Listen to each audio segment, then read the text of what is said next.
अस्सलामुअलैकुम नाज़रीन, JN news HD के साथ मैं हूं नाइला भट्टी। नजर डालते हैं आज की अहम खबरों पर।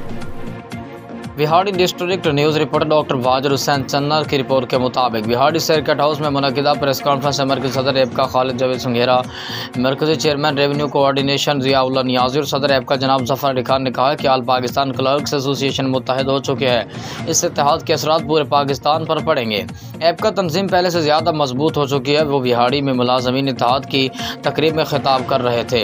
इस मौके पर ज़िले सदर एबका तैयब भट्टी, जनरल मलिक शहबाज, रियाज खोकर, प्रोफेसर शौकत सागर के अलावा दीगर तंजीमों के रहनुमा और कारकुनान मौजूद थे। मुकर्रिरीन का कहना था कि इत्तेहाद की बरकत है कि मुलाज़मीन के तनख्वाहों में इजाफा हुआ और अभी लीव इनकैशमेंट नोटिफिकेशन भी वापस होगा।